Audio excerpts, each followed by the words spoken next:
Hola a todos y bienvenidos. Hoy vamos a viajar en el tiempo, concretamente al año 53 a.C., al desierto de Carras. Imaginad la escena. Un ejército de legionarios romanos, que era la fuerza más temida de la antigüedad, acaba masacrado por un enemigo que, de verdad, consideraban muy inferior. Ese día, Roma, la superpotencia del momento, se dio de bruces con una realidad bastante amarga, que la fuerza bruta por sí sola no siempre vale.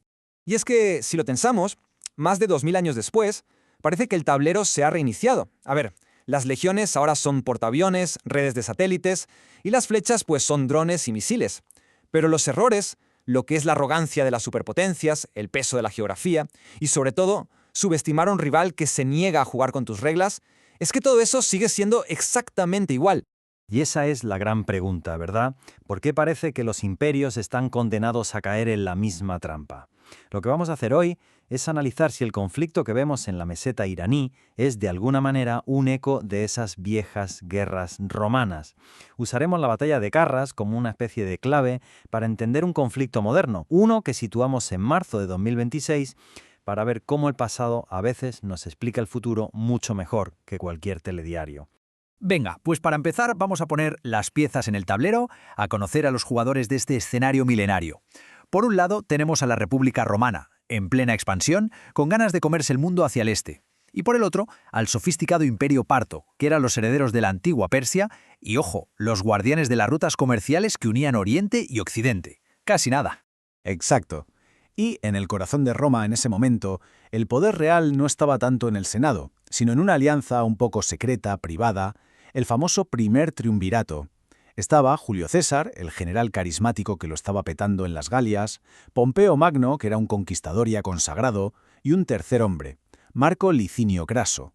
Y su objetivo era, básicamente, repartirse el control del mundo conocido. Claro, es que Craso tenía un tema. Era, sin duda, el hombre más rico de Roma, pero le faltaba algo, la gloria militar. Su mayor logro había sido aplastar la rebelión de Espartaco, pero es que incluso esa victoria se la robó en parte Pompeyo. Así que necesitaba un trofeo gordo, una victoria legendaria para ponerse al nivel de sus socios y, ¿por qué no?, emular a Alejandro Magno. Y su objetivo fue Partia. Y así, con esa motivación, arranca la campaña. Y lo más fuerte es que había voces muy importantes en Roma, como la de Cicerón, que se oponían, decían que esa guerra violaba un tratado de paz, pero a Craso le dio igual. Usó su fortuna personal, que era inmensa, para reunir un ejército formidable en Siria. Su único motor era la gloria personal. Y cuando decimos formidable, es que lo era. Estamos hablando de una fuerza de casi 45.000 efectivos, una auténtica barbaridad, una masa imponente que, claro, después de un par de victorias fáciles al cruzar el Éufrates, le dieron a Craso una confianza ciega. Y ese exceso de confianza, al final, se convirtió en su peor enemigo. Es que el camino hacia el desastre fue una suma de decisiones terribles. Primero, como se ve aquí, ignoró a sus aliados armenios, que le dijeron «lucha en las montañas», pero él nada. Luego, se fió de un guía local que, sorpresa, era un espía parto. Además, subestimó por completo la letalidad de los arqueros a caballo. Y el error final, el que ya fue la sentencia, fue abandonar la protección del río Éufrates para meterse de lleno en el desierto.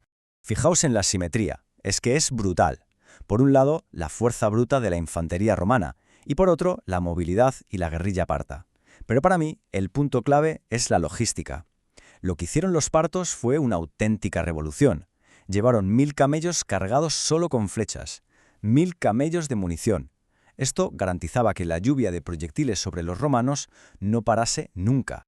Y claro, con esa táctica y esos errores, el resultado fue una carnicería. No hay otra palabra. La táctica parta fue devastadora. Más de la mitad del ejército romano aniquilado, una cuarta parte capturada.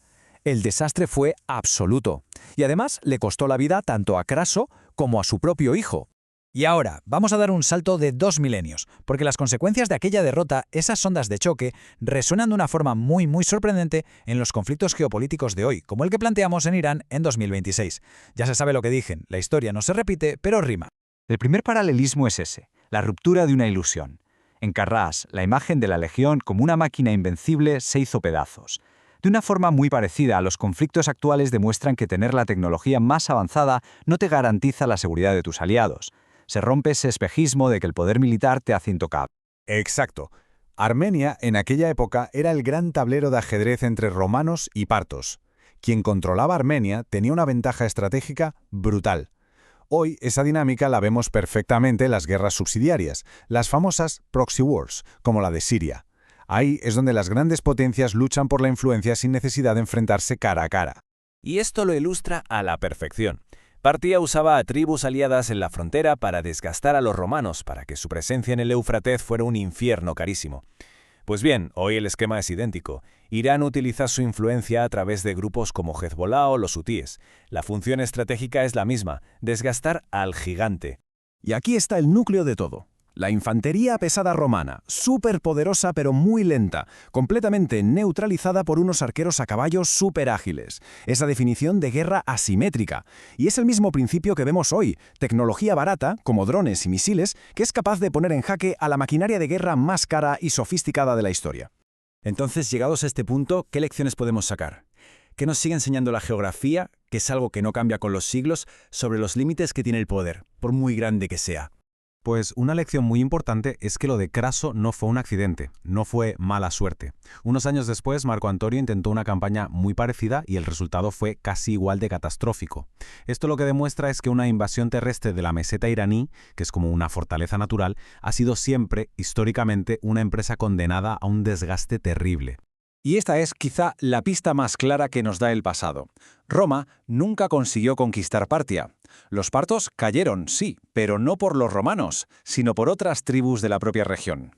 La historia nos sugiere que los cambios de verdad, los cambios profundos, casi siempre vienen de dentro, de tensiones internas, y no tanto de invasiones externas. Al final, la lección que Roma tardó siglos en aprender es esa, que el Éufrates no era solo un río. Era una frontera natural, cultural, casi inquebrantable. Y la pregunta que nos queda, y con la que queremos cerrar, es ¿qué fronteras, ya sean geográficas, culturales o tecnológicas, se están ignorando hoy en día? Muchas gracias por acompañarnos en este análisis. Esperamos que esta perspectiva histórica os haya parecido interesante.